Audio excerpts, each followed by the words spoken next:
Hi, welcome to Fish on Fridays. I'm Al McCauley, and today I want to talk about a prayer experience called Walking the Labyrinth. It's an incredibly powerful prayer opportunity for us that's typically done during Lent, but it can be done year-round. It's often an exercise that happens at retreats. You see them year-round. I have seen labyrinths that have been made out of snow piles, out of leaves that have been raked, mowing the tall grass. And basically what it is, it's a path. You know, I think about Psalm 16, and I'm going to read this from my Bible. Psalm 16, the psalmist tells us, "You will reveal the path of life to me." And you know, really, the labyrinth is a metaphor for walking through life. It's the journey of life. Now, you may think of a labyrinth, look at it and say, this is like a mandala. This is maybe something like an Eastern religion kind of thing.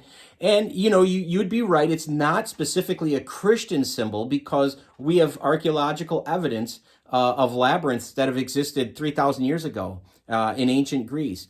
But when the Christian experience happens in history, Christianity is going to take that experience and really incorporate it with our sensibilities, our Christian sensibilities and understanding of the cross, and really make it a powerful prayer for Christians. There's no probably more popular labyrinth ever in the world than the one that's literally inlaid on the floor of Notre Dame at Chartres in Paris, in France, the cathedral in France. It was built in the High Middle Ages, and it's part of it's the infrastructure. It's not a removable kind of thing. It's there on the floor that pilgrims can walk. And again, it's a metaphor for life. When people wanted to in the High Middle Ages, when they wanted to go on pilgrimage and go to the Holy Lands, a lot of them couldn't afford it because it's an expensive endeavor. A lot of them didn't want to risk it because there were Muslims who had overtaken the Holy Lands, and it was a very, very difficult journey and a very risky proposition once you made it. And so the church looked for other opportunities for people to walk. St. Augustine very famously says, "It is solved by walking."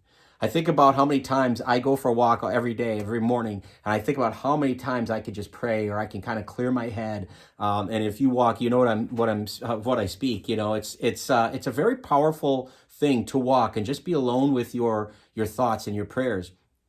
Well, the labyrinth affords us that, and as I said, it's a metaphor for life. So there's three different stages, if you will.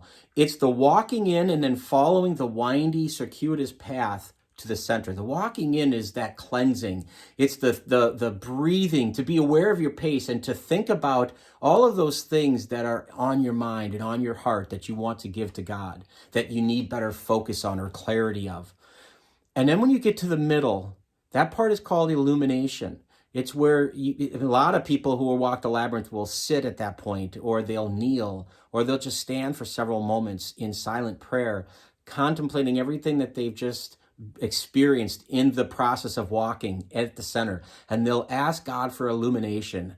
What do I do with this? How do I approach this? How do I discern my life? All of those questions that we have. And then there's the inevitable returning. The returning on the path that you walked in, you're going to walk back out. And that is the step of union. How do I reunite with the world? How do I take what I've learned and help it to bear fruit? Not just for my betterment, but for the betterment of those people in my corner of the world, and for the people in my life. So the labyrinth is a very, very powerful prayer experience. And something that's really unique to the Christian labyrinth is if you look at the symbol of the labyrinth, you can't help but notice the cross, that it has a cruciform look to it. And every time you are walking and you have an abrupt turn, and there are many of them when you walk the labyrinth, when you make an abrupt turn, it's always right up against the cross.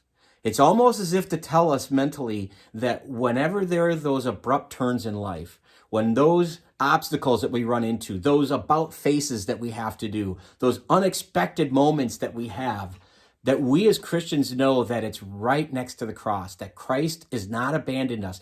That's when he's closest to us. Is in those times of need. It's when we are most close to the Christ, most close to the cross of Christ, mostly associated with Christ. It reminds me a little bit of that footprints meditation that on the sand. But it's a wonderful prayer to think about, to pray, to walk. And if you're somebody who struggles with walking, maybe you have you don't have the ability to walk, or you can't find a labyrinth. They're in retreat centers and they're in different places. You could start by calling your parish probably to find one, but you could download one and print it on a piece of paper and use your finger to do the same thing. It's a finger labyrinth. I've seen these. They sell them and made out of wood as well at certain retreat centers and certain religious stores. But you can just simply print one out on your computer and walk it with your finger and prayerfully consider the same thing. So as much as walking is part of it, if you're unable to walk or you're unable to locate a labyrinth, you can do that with your finger and still have the prayer experience. So something to think about, something to pray over and to look into and investigate, because I guarantee you it'll be a good experience if you walk the labyrinth. Thanks for watching. I hope this has been helpful. If you'd feel like you'd want to subscribe to our YouTube channel or follow us on Facebook, we'd be grateful for that. We appreciate you tuning in every Friday for Fish on Fridays and hope you will continue to do so. Until next time, please be good to each other and God bless.